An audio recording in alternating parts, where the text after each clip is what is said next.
ताजा खबर के दर्शकों का स्वागत है। देशवासियों का स्वागत है, भारतवासियों का स्वागत है। अब मौजूद है इस समय बादली के राधा किशन मंदिर में। आप देख नरेश पाल जी राधा किशन मंदिर है।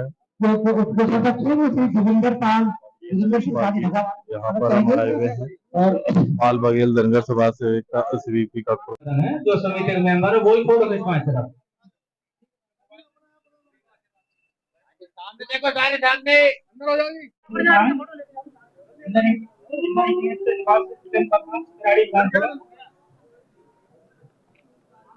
गंगा सिंह पाल किराड़ी विधानसभा अंदर इनके थोड़ा सा हेलो हेलो, जय श्री राम, जय गौ माता की।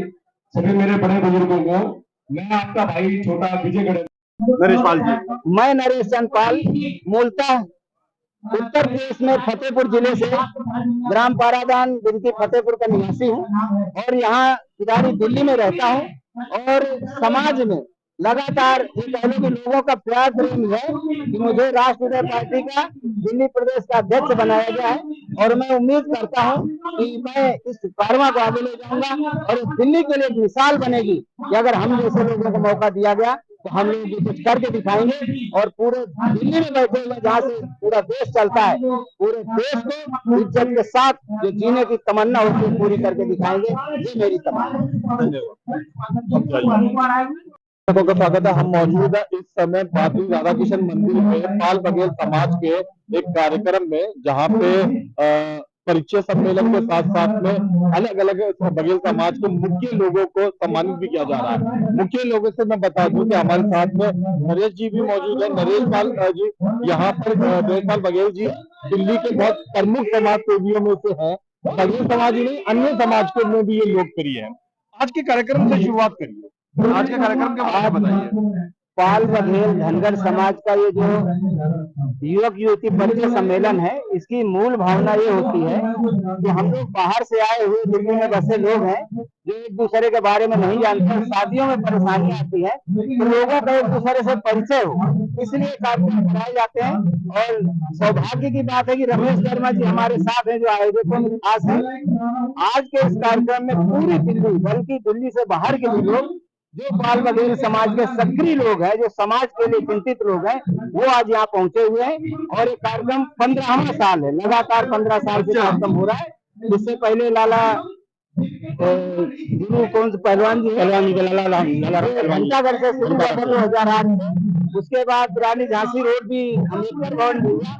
इस तरह से पूरी दिल्ली में, अब चूंकि पिछले साल भी यहाँ पे हुआ था और ये कार्यक्रम सबको ये सुविधा देता है कि हम लोग शादी विवाह के लिए कम से कम अपने मनपसंद या जो लोग विचारधारा से मिलते हैं उनको मिले और अपनी समस्याओं को हल करें। तो आज के इस कार्यक्रम में मैं नरेश चंद पाल दिल्ली प्रदेश अध्यक्ष राष्ट्रीय पार्टी ने मुझे नियुक्त किया है। मेरी जिम्मेवारी है कि दिल्ली के अंदर राष्ट्रीय पार्टी का परचम लहराया जाए, हो सके तो कहीं न कहीं से सांसद विधायक और निगम पार्षद बनाए जाए। मुझे जिम्मेवारी दी गई है, मैं आपको आश्वस्त करता हूँ। आपको बता दूं कि राष्ट्रीय पार्टी के नरेश पाल जी दिल्ली प्रदेश अध्यक्ष है। मैं पूरी कोशिश करूंगा कि दिल्ली के अंदर राष्ट्रीय पार्टी का परचम लहराए, सरकार बने और हमारा जो राष्ट्रीय मिशन है वोटर पेंशन का, उसको लागू करके इस देश में गरीबी, भ्रष्टाचार, आतंकवाद को समाप्त किया जाए। पहले बड़ी खुशी की बात है कि इस मौके पर कांग्रेस के बहुत बड़े जाने वाले नेता भूपेंद्र पटेल क्या कहना चाहते हैं आज के प्रोग्राम में? आप यहाँ पर प्रोग्राम हो रहा है पाल बघेल धनगर समाज का और पूरे दिल्ली एनसीआर का बहुत बड़ा प्रोग्राम है। विशेषकर जो हमारे दिल्ली एनसीआर के जो हमारे साथी है बोलने कैंडिडेट होता है, इसका सबसे बड़ी बात यह है कि आपस में मिलकर जो हमारा आगे का प्रोग्राम बनाया जाता है, इसमें कैसे है मेधावी छात्रों को किया जाता है और पिछले 10-12 सालों से लगातार चल रहा है। तो बहुत खुशी है और बहुत उत्साह होता है यहाँ पर सजाती बंधुओं में। और मेरी आशा है कि ऐसा प्रोग्राम हमेशा चलता रहे सजाती बंधुओं में, जिससे कि एक सजाती लोगों में आगे बढ़ने की जो कोशिश है, युवाओं में जो आगे बढ़ने की कोशिश है, वो हमेशा चलती है। भूपेंद्र साहब, अगर हम आज से 30 साल पहले की बात करें, जितेंद्र, अगर हम आज से 30 साल पहले की बात करें तो पढ़ाई लिखाई में पटेल समाज अभी पूरा योगदान नहीं दे पा रहा था। 30 साल बाद हम देखें तो जगह जगह स्कूल खुल गए, प्राइवेट सरकारी वगैरह। शिक्षा की क्या स्थिति है वर्तमान में? पहले से कहीं ज्यादा बेहतर शिक्षा की स्थिति है। हमारे युवा शिक्षा की ओर अग्रसर है, और जो हमारे बुजुर्ग हैं, जो हमारे पुराने लोग हैं, उन्होंने शिक्षा की तरफ बच्चों को काफी बढ़ाया है। और कई लोग एकेडमिक लाइंस में और यूपीएससी में, पीसीएस में कई जगह जॉब जा रहे हैं, यहाँ की एलडीसी यूडीसी में। तो खुशी है, युवाओं में जो जागरूकता बढ़ रही है वो अच्छी जागरूकता है, और मुझे उम्मीद व पूरी आशा है कि आगे आने वाले कुछ सालों में हम लोग काफी अच्छा प्रदर्शन करेंगे। शिक्षा को लेकर आपके समाज के लाखों करोड़ों लोग आपको देख रहे हैं, उनको क्या अपील करना चाहेंगे बच्चों को पढ़ाने के मामले को लेकर? मैं अपने छोटे जो हमारे भाई बंधु हैं और जो हमारे छोटे बच्चे हैं, मैं उनको यही कहूंगा कि वो शिक्षा की तरफ अग्रसर करें। बाबा साहब भीमराव अम्बेडकर का नारा था, शिक्षित बनो, संगठित रहो, संघर्ष करो।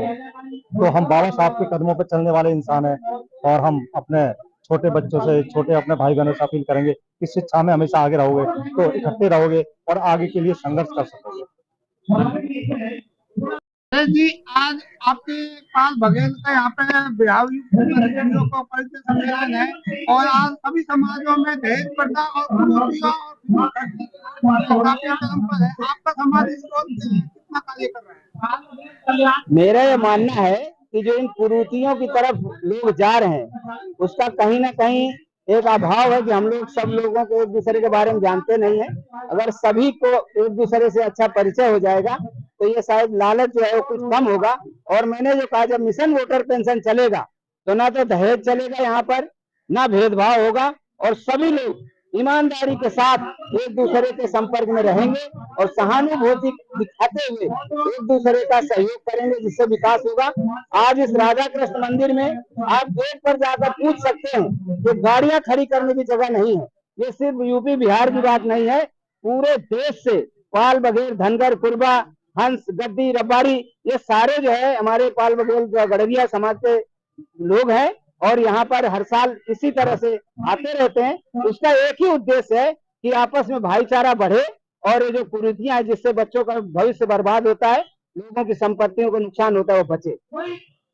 कहने में संकोच नहीं कि बहुत ही ओजस्वी और क्रांतिकारी भाषण देने में माहिर है।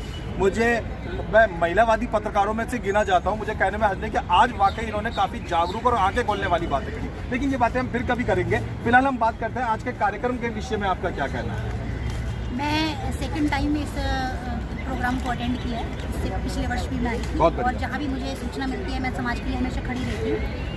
और मेरा जो उद्देश्य रहता है वो हमेशा यही रहता है कि समाज में जागरूकता आए, क्योंकि मैं अगर कंपैरिजन करती हूँ तो मुझे नजर आता है कि हमारा समाज जो है वो हर स्तर पर पिछड़ा हुआ है, चाहे वो शिक्षा के क्षेत्र में, चाहे हम राजनीतिक क्षेत्र में हो, चाहे हम पदों की प्राप्ति में हो। जैसे अभी भी फॉर एग्जांपल अगर हम समाज में लड़कियों की शिक्षा की बात करें, शिक्षित तो हो रही हैं, लेकिन पद प्राप्त बहुत कम परसेंटेज जो उनका देखा जाएगा तो बहुत कम कर पा रही है, क्योंकि उन्होंने लक्ष्य अभी वहाँ तक रखा भी नहीं। मतलब विभिन्न संगठनों में उनकी मौजूदगी और राजनीति में उनकी मौजूदगी अभी भी कम है, बहुत ज्यादा कम है और मिनिमम है। और मैं सामाजिक जितने भी प्रोग्राम्स में अटेंड करती हूँ उनमें महिलाओं की संख्या भी देखती हूँ तो वो 5% से ऊपर मुझे नजर नहीं आती, और सामाजिक मंचों पे वो नजर नहीं आती, बिल्कुल भी नजर नहीं आती हैं, क्योंकि और स्पीच या भाषण या अपने मुद्दों को रखने के लिए कम से कम महिलाएं आगे आए, तो वो भी अभी पॉसिबल नहीं हो पा रहा है। वो कैसे ये अभी तक 21वीं सदी में हम लोग जी रहे हैं, और हमारी महिलाएं अभी भी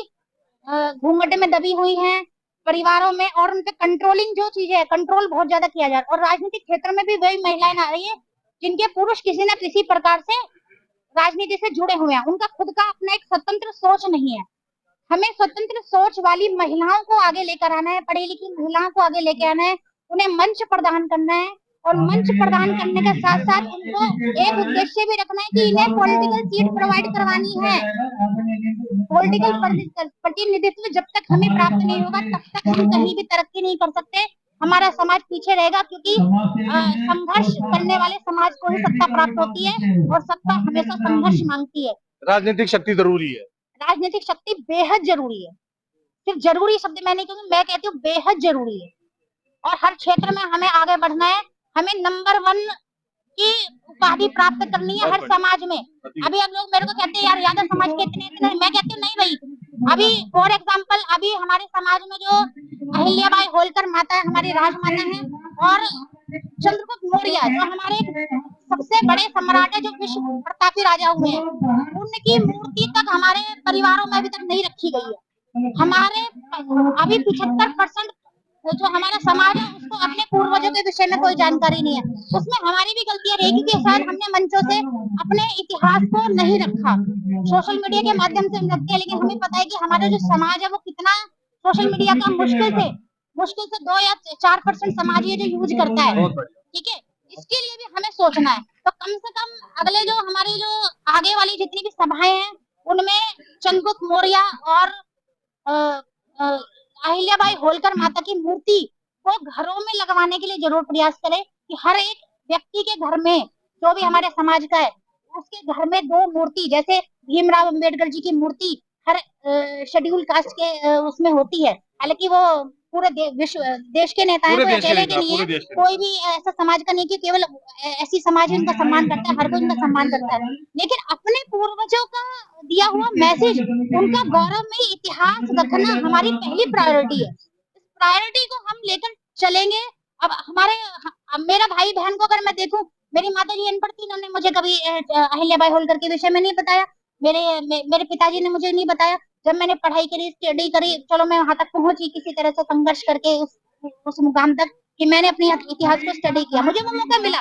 लेकिन बहुत सारे बच्चे जिनको मौका नहीं मिलता है या उनको वो नहीं पढ़ पाए किसी कारण, तो इसका मतलब ये तो नहीं कि उनको इतिहास ना पता हो अपना। बिल्कुल दृढ़ता से रखना है, जब ही हमारा सम्मान होगा। अभी हम क्या दूसरों के पूर्वजों को पूज रहे हैं, हम काल्पनिक भगवानों को पूज रहे हैं, हम गणेश जी को पूज रहे हैं। बताइए वो टॉपिक पे हम फिर कभी बात करेंगे, लेकिन हम अपने इस टॉपिक को हम छोड़ देते हैं। मैं मानती हूँ अंधविश्वास, पाखंड, और वो प्यारियाल जी आए हैं हमारे, उन्होंने पूरा बताया। हम जो है वो बघेल समाज के विकास पे बात करेंगे। हम केवल हमें पहले तो की शिक्षा के ऊपर ध्यान देना है, फर्स्ट हमारी प्रायोरिटी है। दूसरा है कि कॉन्फिडेंस हमारा जी, आपको लाखों हजारों करोड़ों बघेल और गैर बघेल के समाज के लोग भी देख रहे हैं। ये जो नई पीढ़ी के बच्चे आए हैं, इनके लिए आप माँ बापों से क्या कहना चाहेंगे? वैसे तो भारत भर में लगभग जगह जगह सरकारी और प्राइवेट स्कूल खुल गए, फिर भी मैंने देखा है कि कुछ निर्धन वर्ग के लोग शिक्षा की तरफ अभी भी उतना अग्रसर नहीं हो पाते हैं। 5वां फेल अगर बच्चा हो गया, बैठाल के घर पे रख लो। इस तरीके की चीजों को लेते हुए शिक्षा के बढ़ावे के लिए नई पीढ़ी के लिए आप क्या कहना चाहेंगे? नई पीढ़ी के लिए है, जैसे कि जो मैंने ऑब्जर्वेशन किया, मैं अपने ऑब्जर्वेशन के हिसाब से बता रही हूँ कि हमारे समाज में क्या है कि चलो निर्धनता है, निर्धनता तो सभी समाज, लेकिन हम लोग शिक्षा को एक मूल तत्व समझते हैं कि ये प्रोग्रेस का एक मार्ग है। मतलब प्रोग्रेस करने के लिए शिक्षा क्यों जरूरी है? एक तो हमारे दिमाग में ये चीजें नहीं। मान लीजिए कोई गाँव के हद में कोई बच्चा है और वो भेड़ बकरी पालन कर रहा है, तो वो क्या करेंगे कि जिसको भेड़ बकरी पाल रहे हैं उसको स्कूल से बाईपास करवा देंगे और लड़की को खा जाएगी, क्योंकि परिवार में देखना है कि बहुत सारे समाज के बच्चे शिक्षा से वंचित हो रहे हैं। और शिक्षा देना, शिक्षा के प्रति मोटिवेट करना माँ बाप का काम है। संविधान में भी लिखा हुआ है कि माँ बाप को भी शिक्षा के लिए प्रेरित करना है। जैसे नई जनरेशन है उनके लिए यही है कि वो हाईयर शिक्षा की तरफ जाए, केवल 12वीं पास करना है, बीएड करना, और जब तक 8 नहीं पढ़ता वो शटक नहीं है बच्चा, जब तक वो अर्निंग नहीं करने लग जाता, यानी कि वो सोशल डेवलपमेंट या देश के डेवलपमेंट में आर्थिक रूप से तब पार्ट नहीं बन जाता, तब तक शिक्षा को आप निश्चित वही होना चाहिए। वो शिक्षा के लिए यही है कि आप चाहिए और बच्चों को खूब पढ़ाना है, जितना मैक्सिमम हो सकता है। राजनीतिक शक्ति को बढ़ाने के लिए आप भी अग्रसर हैं, इस विषय में क्या कहना चाहेंगे? मैं आप सबके बीच में ज्यादा खाना पूर्ति न करते हुए परिचय दे दूं।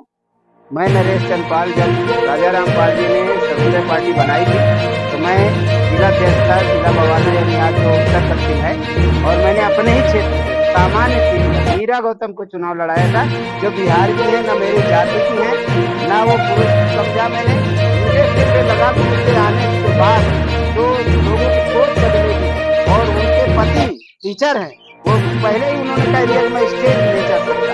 मैंने उनको बाकायदा चुनाव लड़ाया और आज 2008 में, 2007 में निगम का चुनाव लड़ा था, 2008 में मेरा वोटर लिस्ट से नाम कर दिया, 2008 में मैंने उनको लड़ाया। उसके बाद फिर मैंने कमलेश माथुर को चुनाव लड़ाया, क्योंकि समाजवादी पार्टी को उस समय जिला अध्यक्षता में। महिलाओं की जब बात आती है तो आप मेरा पिछला रिकॉर्ड उठा करके देखना। मैं 2009 में जब लोकसभा नई दिल्ली से चुनाव लड़ा था तो मैंने मांग रखी थी कि इस देश में राष्ट्रीय पहचान पत्र बनाकर मतलब उसमें जो आज का पहचान पत्र है उसमें जो सुधार होने बाकी है। राष्ट्रीय पहचान पत्र बनाकर जिसमें मेरा नाम, पिताजी का नाम, मेरी जन्मतिथि, मेरी जाति और मेरी कैटेगरी ये अगर सारी लिखी हो तो जाति प्रमाण पत्र, निवास प्रमाण पत्र ये सारे दलाली करके अपने आप बंद हो जाएंगे। ये पिछले इंटरव्यू में मैंने आपसे कहा था। उसके बाद मैंने कहा कि देश में जो घोटाले करते के रूप में जाने जाते हैं, राशन, बिजली का तेल, विधवा पेंशन, विकलांग पेंशन, विकलांग आवास, ये वो चुकाने हैं जहाँ सरकारी धन की लूट होती है। इस लूट को बंद करने के लिए 2009 में मैंने मांग की थी कि सरकार एक लोकसभा में बहस कराए और उसमें तय करे कि सांसद जो इस भारत में 95% सांसद करोड़पति है, उनको कुछ नहीं कहता कि तनख्वाह क्यों लेंगे। जब मैं वोटर पेंशन की बात की तो मैंने कहा पूरा प्रारूप में आपको समझाऊंगा, क्योंकि इस देश में जब आपातकाल जैसी स्थिति थी जिसको कोरोना कहते हैं, मोदी जी ने कहा था कि मैं 10% 20 लाख करोड़ आपको दे रहा हूँ। जब 20 लाख करोड़ 10% है तो पूरा 100% जो होगा 200 लाख करोड़ है।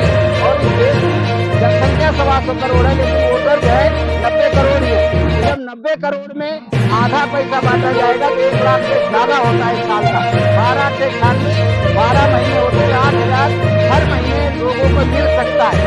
अगर ये 8,000 रुपया महीना मिलने लगे तो इस देश से गरीबी, भुखमरी, आतंकवाद अपने आप समाप्त हो जाए। जब महिलाओं की बात इन्होंने कही, मैं अभी जो राष्ट्रीय पार्टी हमारी फिर बनी है और मैं उसका दिल्ली प्रदेश अध्यक्ष हूँ, मैंने कहा है कि जब हम लोग राजनीतिक घोषणा पत्र जारी करेंगे तो उसमें कहेंगे कि जैसे ही हम सत्ता में आते हैं या सत्ता में भागीदार बनते हैं या हमारे साथ कोई समझौता करता है तो हमारा ये मैनिफेस्टो अगर फॉलो करता है कि हम वोटर पेंशन लागू करेंगे।